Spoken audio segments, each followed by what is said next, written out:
My name is Alex Batten. I'm the head of operations here at Haro Appy. I'm 46 years old and I'm from Boston in America. I came to Japan in 1999 and have been working in the operations departments of different international schools, mostly around Tokyo. I came to Haro Appy during the setup period, so I've been with the school since before it was built and was part of making it built and helping to design the facility and the programs. And here at Haro Appy, I'm in charge of course, the facility.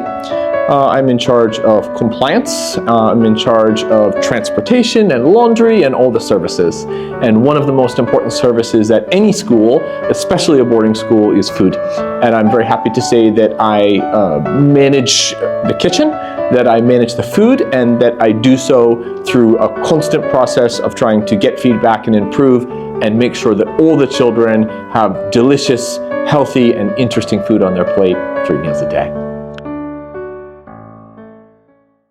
The answer is very well. So because this is a full boarding school, that means that children eat all their meals here, 3 meals a day.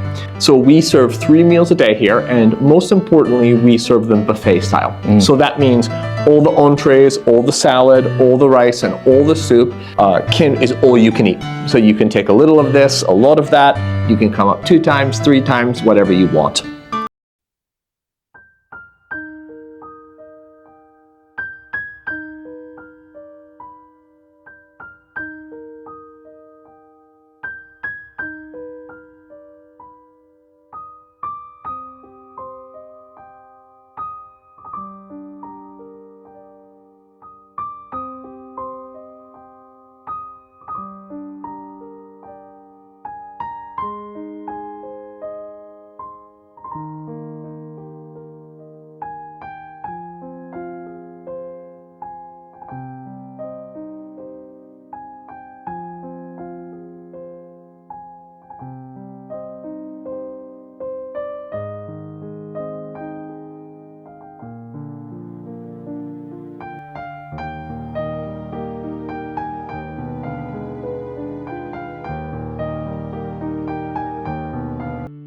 We have a lot of children with different special needs, and that can come in 2 forms. The first is medical, and that usually comes in the form of allergy, as you said. Sometimes this can be a small allergy, such as if they eat it, they get a little bit sick or some rash on their skin, and sometimes it can be a more serious allergy, such as anaphylaxia. In all cases, we are happy to accommodate any children with allergies, and it is our belief and my value as head of operations that every child has a right to not only delicious food, but to be a part of the rest of the school. So of course, for children who eat allergies, we do prepare food and serve food differently, which I'll talk about in a moment.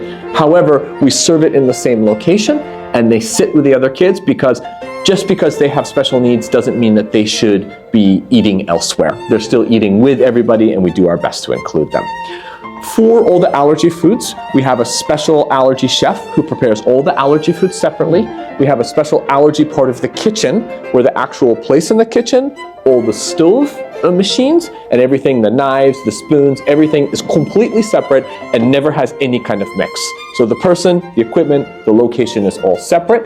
All the allergy food is prepared in advance before the other food is, and we know that there's a very low risk of contamination because we have never had any sort of contamination event since the school is opening. The other kind of special need we have are dietary restrictions. This can sometimes come in the form of vegetarian or even vegan children. It can also come in the form of, for example, halal children who have special, and there's many other restrictions. Basically, what we have to tell students and their parents is that we are happy to accommodate all meals, and they will all be prepared according to their standards in a very special way.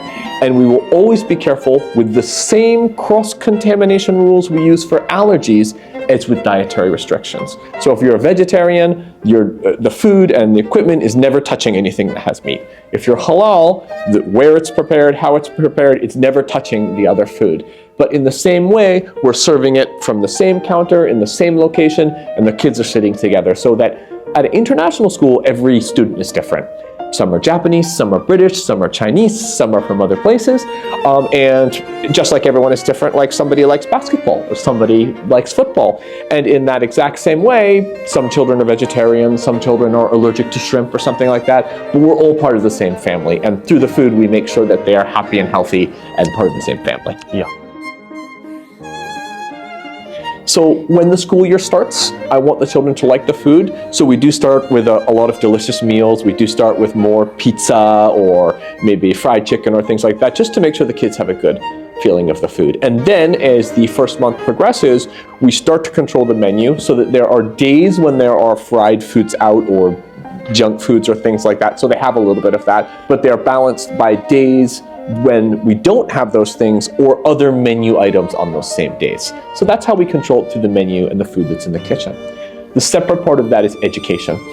As I'm sure you know and are sharing with our parents, we have the house system, which is children's family away from family, their home away from home, and all the housemasters, assistant housemasters, and house parents are educating the children and they're watching what they eat. So if a child is only taking, he only comes with a big plate of fried chicken or something like that, then he's going to come and he's going to say, oh, Tom or oh, Jane or somebody else, do you like fried chicken? I love fried chicken too. It's no problem to eat fried chicken, but hey, why don't you go up and get one item from the salad bar? And I'd like you to see you take one item from the salad bar.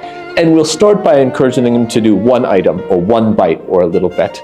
And then after we see they developed that habit, maybe 1 week or so, then we're going to say, okay, well now I want to see you on your plate. I want to see one carb. I want to see one protein. I want to see one vegetable. And I want to see you eat the vegetable. So we're not pushing the kids too hard. We're making sure they're happy here in the kitchen. But through the items we put out and through the education from the housemasters and the assistant housemasters and the house parents, we're helping them little by little to make the right choice.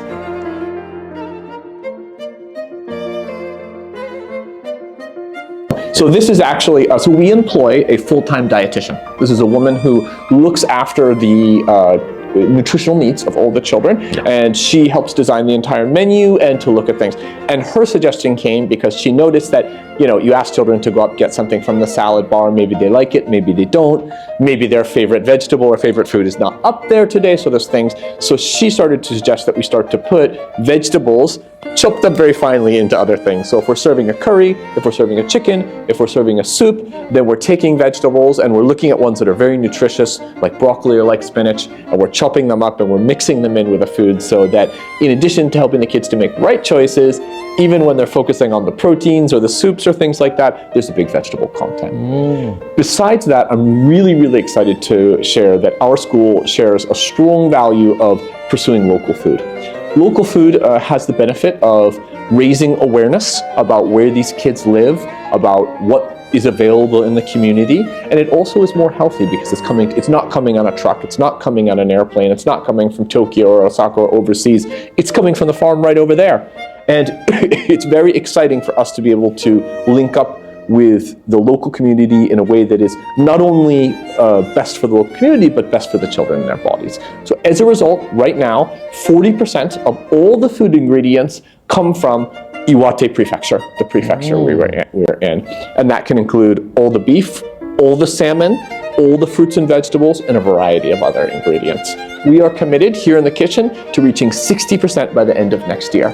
It will never be 100% because different people like to eat different things, and not every food in the world is available here. But we would like to have more, we will have more than half of the food that children are eating be local, and that means healthier and more beneficial.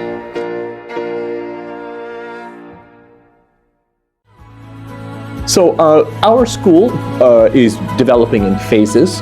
So as the number of students increase, we'll build additional buildings. And we have, of course, a 10-year construction plan. As you know, this last year, we had a new boarding house open, a J block, which is for boys. Next, we're going to have an academic block opening with additional classrooms, and of course, more facilities in the future. At a point where this cafeteria no longer has capacity, we have plans for a second cafeteria. It will probably be separated into a junior and a senior, so the younger kids eat in one and the older kids in another, and it will be an annex to this building. We're still considering the exact design and location, but it will be an additional part of this building. So there'll be a second cafeteria, a senior cafeteria, coming not too long from now.